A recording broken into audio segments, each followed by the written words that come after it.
여러분은 고양이 이름이 왜 고양이인지 생각해 보신 적 있을까요? 한국에는 고양이가 언제부터 있었는지 생각해 보신 적 있으세요? 한국에는 고양이가 한 270만 마리가 있는데 고양이가 왜 한국에서 고양이라는 이름으로 불리우게 되었는지에 대해서는 아마 생각해 보신 적이 없으실 겁니다. 안녕하세요. 양신TV 거대고양이 야옹신 나흥식 수지사입니다. 오늘은 한국에 고양이가 언제 들어왔는지, 그리고 제일 중요한 고양이가 왜 고양이라는 이름으로 불리우게 되었는지에 대해서 한번 이야기해 볼까 해요.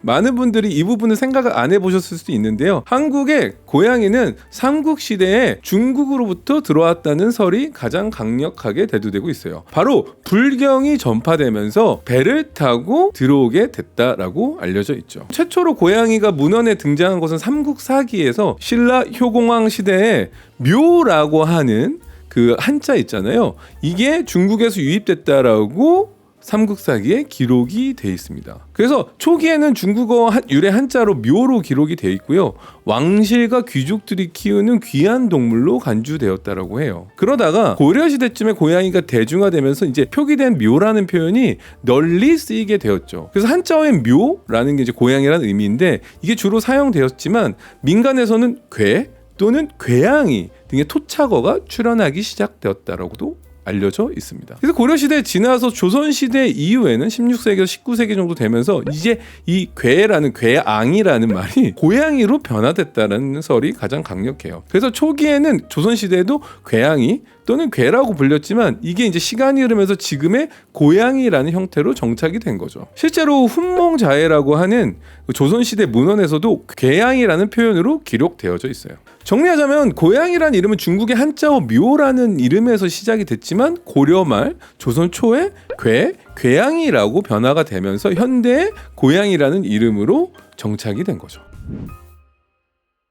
그런데 지역별로 이 고양이라는 이름은 되게 다른 방언으로 그 의미를 가지고 정착이 되기도 했어요. 그래서 고양이에 대한 이름을 지역에 따라서 다양한 이름으로 불러왔습니다. 대표적인 방언을 소개해 드릴게요. 서울이랑 경기권에서는 고냉이, 고냥이라는 이름으로 고양이의 귀여운 변형 형태로 불리기도 했고요. 강원도 같은 경우에는 괭이비라는 이름으로 어감이 좀 짧고 간결하고 괴양이에서 좀 더 축약된 형태라고 해서 괭이. 충청도 같은 경우는 고냉이, 괭이. 그래서 약간 친근감을 표현하는 어조가 이걸 약간 사투리로 사투리 표현을 못하겠네. 고냉이, 괭이라고도 했고요. 경상도는 고냉이, 꼬냉이, 꼬내기라는 말로 해서 지역적 억양이 조금 더 더해진 형태로 억양이 강하고 친근하다고 볼 수 있겠죠. 전라도는 괭이, 깨비 해서 친근하면서 간단한 발음으로 불리기도 했고 약간 익살스러운 뉘앙스가 강한 느낌이 나지 않나요?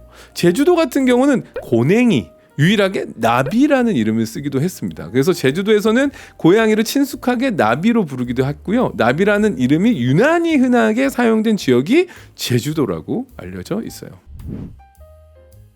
그래서 이렇게 지역적 방언, 지역별로 방언이 생겨난 이유는 언어적인 축약 현상이 있겠죠. 발음 편의성으로 해서 단어나 소리를 단순화하기 위해서고요. 지역적인 특성과 문화, 사투리 같은 것들, 특히나 제주도같이 섬이라는 지리적 특성상 독자적인 문화가 형성되면서 독특한 방언이 형성된 경우라고도 볼 수 있어요. 또한 친근감과 애정의 표현이 될 수 있기 때문에 짧고 귀여운 형태로 변형하면서 또 친숙함과 애정을 표현했다라고도 볼 수 있고요. 그럼 도대체 괴양이가 고양이가 된 이유는 뭘까라고 하면은 발음이 편의성부터 좀 부르기 쉬운 형태로 자연스럽게 변했다라고 보시면 되고요. 한국어에서는 특히 흔하게 나타나는 현상이라고도 하네요.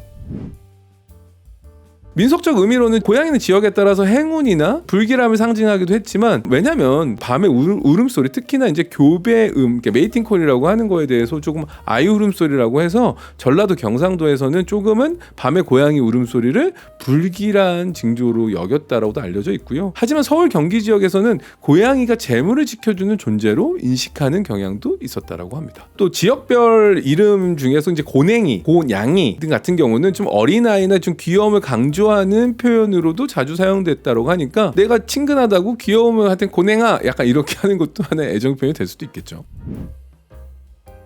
오늘 저희가 준비한 주제는 한국의 고양이가 언제 어떻게 들어오게 되었고 왜 고양이라는 이름을 가지게 되었는지 역사적 기원에 대해서 한번 알아봤는데요. 오늘 영상이 유익하고 도움이 되셨다면 구독과 좋아요, 알람, 댓글까지 부탁드리면서 안녕.